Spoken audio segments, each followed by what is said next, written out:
So we continue with the radial system.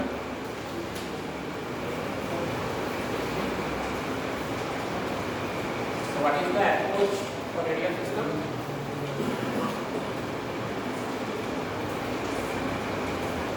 First, we compute basic indices.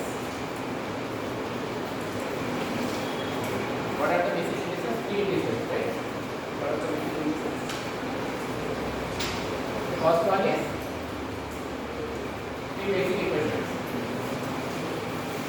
What are the basic equations?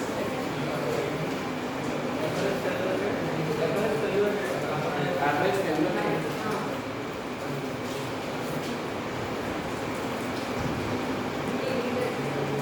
Lambda for the series system. Then unavailability, outage, annual outage time. That is annual outage.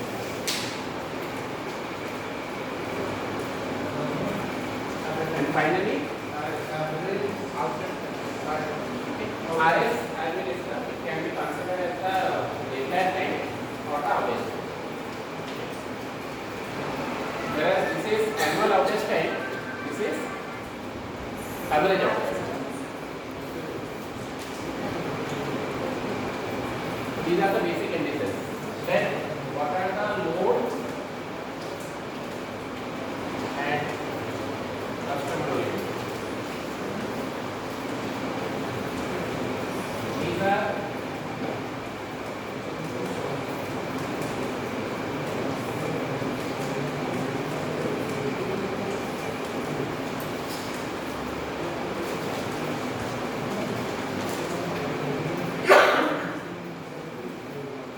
right and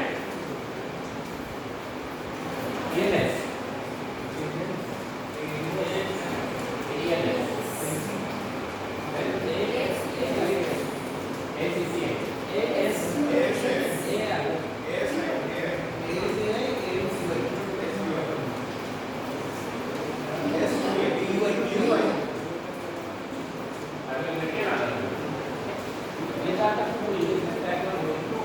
Evaluate for a radial system. Today we are going to compare. Last class we discussed the basic radial system, which we will discuss again at the end of the class. Today we are going to compare what happens to this parameter under different conditions for the radial system.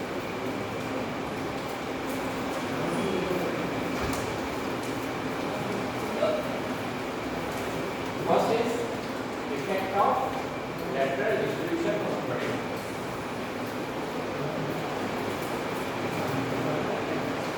So when we provide additional protection in terms of use or distribution systems are small systems, so mostly uses are provided at customer level.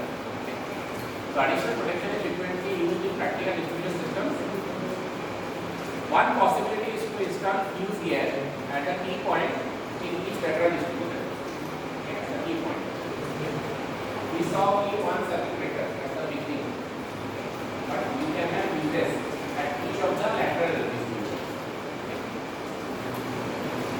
In this case, a short circuit of the lateral distributor possesses appropriate fuse to load. That means we discussed system where we had only one circuit breaker there, and we have this distributor. But because there was only one circuit breaker, so everything happened anywhere, the whole system tripped. And accordingly, the indices for all the customer points, I think ABC, right? Customer point is ABC, right? 4 customer points and 4 distributors, right? And this is the feeder section. 1, 2, 3, 4, like that, feeder. Now it says we are going to provide additional fuse gear here. So in that case, the whole system may not click due to a failure in one of the distributors. Only that system will click. In this case, short circuit of a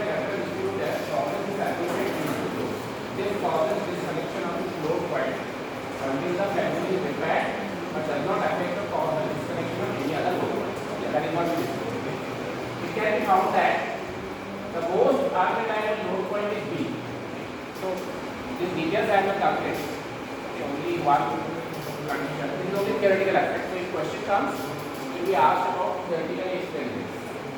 What are the various parameters that will affect all these basic indices as well as customer and load oriented indices?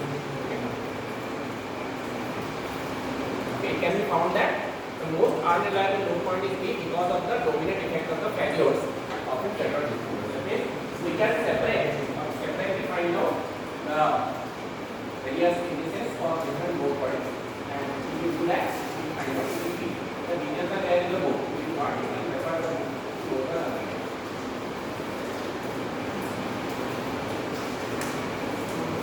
Next, then there is protection. What about we provide disconnect? Disconnect is mostly, for example, one lateral distributor is out for repair. In the earlier case, when there is no disconnect, in that case the whole system will be out.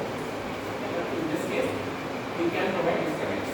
You know what is the difference between disconnect and protection? Isolator and circuit. Similarly, we have disconnects and fuses.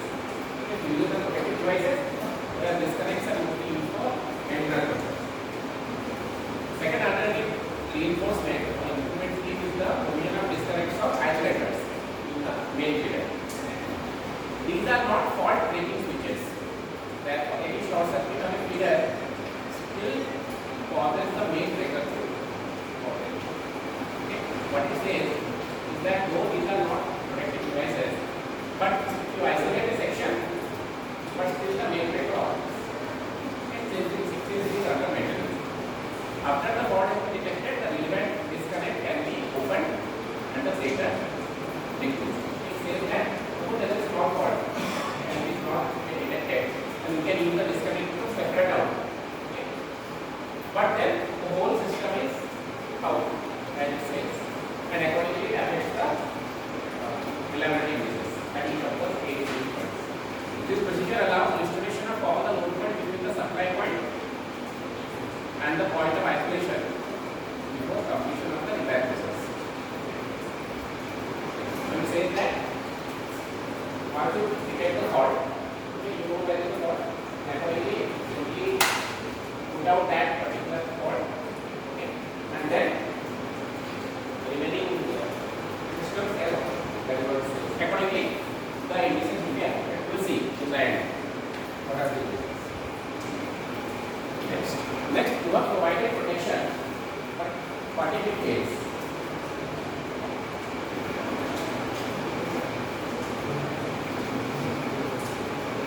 So occasionally the primary protection system fails to operate at backup protection functions.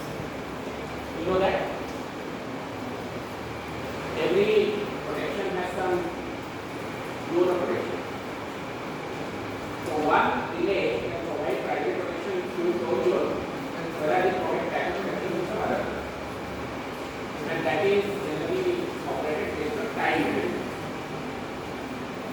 So contribution of the failure rate can be evaluated using the concepts of probability. So write down this equation. The failure rate is equal to, what is the failure rate provided the fuse operates into the probability of fuse operating plus failure rate provided the fuse fails. This means conditional probability. This line is conditional probability into probability of fuse failure. It can be found that probability E is the probability. This is the this is probability.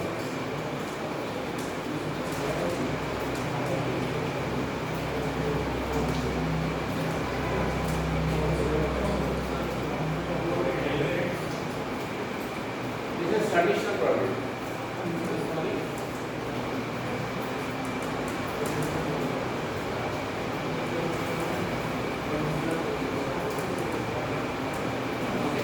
You are also right. This is actually failure rate provided the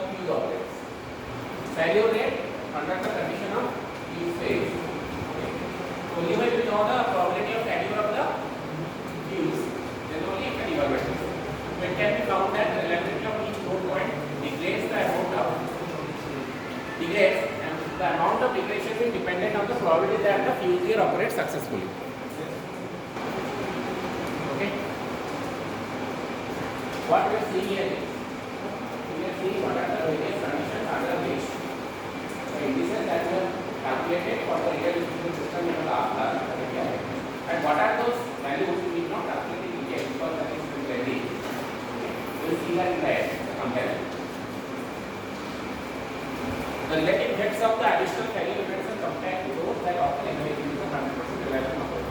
To say that though fuses operate under protection, then also the system can fail because of other reasons.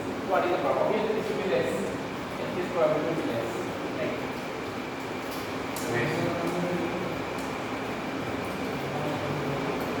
Next is transferring rules. Just write down the headings. Will you write what are the parameters, what are the conditions under which the reliability indices of the radial distribution system will change? What are the conditions? First is of effect of protection. Protection. Second one is disconnect. What are the various conditions? What are the various conditions under which the reliability of radial distribution system, what are the conditions under which the reliability of radial distribution system will change compared to the base value. We can say base value. So what are those conditions? 1, 2, 3, 4, you write. Those conditions are 1. Effect of lateral distribution protection. Okay, so if you provide lateral distribution protection, okay, this is number 1. Then those parameters will change. How it will change, we are not discussing here. That detail is there in the course. If you know how to implement the gravity parameters of the radial distribution system, you are always do this. First one is lateral distribution protection. Second one, effect of disconnects. What if disconnects are voided, which are different from protection systems? Third one is, what is the impact of protection failures? Even though you are providing it, what is the impact of protection failures?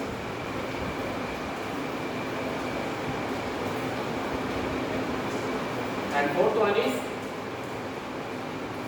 this is the fourth one, right? Fourth one is effect of transferring loads. Okay. So it has two parts. Part A, there is no restriction on transfer. Okay. Part B, there will be restrictions on transfer. What is the meaning of transferring loads? It is the same time. Suppose one radial system is, there is a fault. So it can provide some other path through which supply can be made. If that can be done, if there is a way that transfer can be done. Suppose the transformer has 3 phases and under one phase, one customer is correct. Suppose there is a failure in that phase.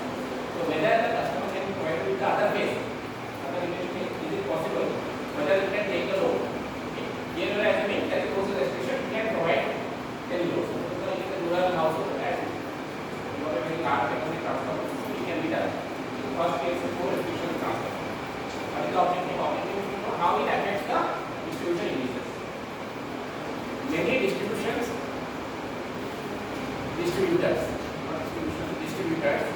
have open points in a meshed configuration so that the system is effectively operated as a radial network. So it applies to meshed configurations. Because in radial networks, if there is one point failure, then no system fails. But in mesh connection, there is some way, there is another way through which power can be routed. But then when the power is routed under these conditions, it effectively becomes a radial unit. That is what it says. Therefore, we apply radial concepts to that. Many distributors have open points in a meshed configuration so that the system is effectively operated as a radial network. In the event of system failure, the open points can be moved in order to recover the load that has been disconnected. This this operational procedure can have marked effect on the reliability indices of the load point. So this will of course improve the indices, right? This will of course improve the indices. For example, energy not supplied, it will reduce. Because we are providing an alternate path for the load.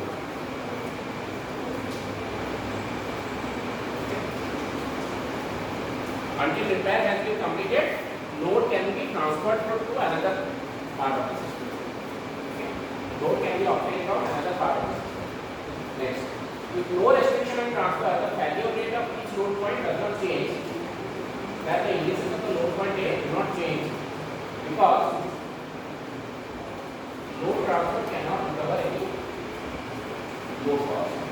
So here we are saying that there is no restriction on transfer.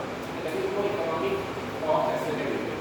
It cannot transfer about that. Therefore, it is not affecting the failure point of each. Just read out. When there is the difference between when there is restriction. When no restriction on transfer, the failure rate of each load point does not change. Okay. Because there is no restriction. When there is a restriction, we have a limit to which the load can be transferred. If the requirement of load is beyond that limit, then failure occurs. Okay, so it changes. That's what it says. For example, of load point is given. The greatest effect occurs for the load point farthest from the point nearest to the normally open transfer point. Okay. So it is at the end. It is at the end. Okay. If load is to be transferred there, then it affects the value of power. Basic. Because it is far up. Okay. We have several more uncertainties in it. Now we compare this with when there is restriction. So when we have transfer restrictions. Suppose load A has 20 kilowatt. 20 is a small system, 20 kilowatt. Load A has 20 kilowatt. In the earlier case, all the 20 kilowatt can be transferred to point B through another path in a mesh system, not in the radial system. In a mesh system. However, if there is restriction of 10 megawatt, 10 kilowatt, so it cannot be transferred. Only 10 kilowatt can be transferred. In that case, what happens to the reliability indices? It is not always possible to transfer all the load that is lost in a distributed system into another feeder. We may normally open. Normally open point is a typical characteristics of a mesh network. Okay. It is used for transferring loads under a fault in a different path. The restrictions, why restrictions are there? Because the failure often due to high load periods. Suppose load A has already its own demand. It cannot transfer load to system point B. Either the feeder to which the load is being transferred or the supply point within the second system has limited capacity. So the feeder has limited capacity. It cannot transfer all the load to another point in the alternative path. In this case, the outage time associated with the failure event is equal to isolation time if the load can be transferred or equal to repair time if the load cannot be transferred. Read out this last one.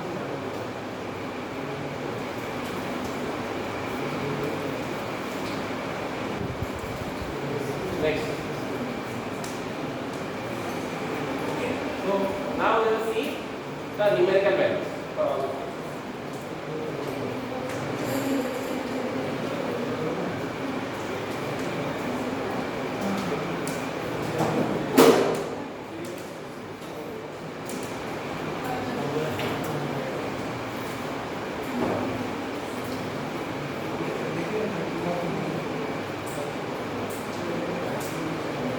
Check this. The original one is the one you have calculated yesterday. 2.2, starting from 2.2, right? Last class. This one. This one. Okay, where all these basic indices, lambda, R and U are same for all ABC, and they have been calculated with customer and no rotated indices. Under no effect. Just a plain real indices. Now, the effects that we have considered what is happening. So you see, if you provide lateral distributed protection, interruptions reduce. It fail for protection as well as disconnect. This is also reduced. Okay. If protection factor, but it is more than this. Why? Why this is more than this? Because here we are assuming the protection system to operate 100%, no failure. But here we are considering some probability of failure. That's why the interruptions has increased. And these are also same. So this is hours of outage per customer here. So you see the outage hours reduced. When you provide all these methods, then the hours are reducing. And hours of interruption, you see a typical case when there is a protection system is there, then interruption increases. The number of hours of interruption increases. Why? What can be the reason? When you provide protection system, hours of interruption increases. Number of hours. So yearly hours of outage is less, it has reduced, but interruption hour increases. Because of the protection you have provided for every small failure, protection system will come into being. So interruption will increase, but it will impact. The number of interruption increases because of when you provide protection. Because you are providing, earlier there was only one circuit breaker, but now you have 4 different additional fuse protection system for each of these. That's what it says. Next, what is ASEY? Unavailability index, availability index. So availability index has increased. You see here, it is increasing. Availability is increasing. Of course, this is reduced. As we discussed, energy not supplied has reduced because of all these methods. So it was 84 megawatt hour per year, gas is reduced because of all these effects that were used. And kilowatt hour per customer year. This is the same thing, it is a different way. Divided by number of customers. So also reduce. So it has a very positive impact on all these measures, have a positive impact on this. So when there is a long question on this, this is a 4-mark question. You need not give all these numbers. You need to write the estimate. What happens when we provide all these numbers? So this completes your radial distribution system. First 3 classes of problem we have completed radial distribution system. Next 2 classes we will consider mesh. So now we will again discuss this problem.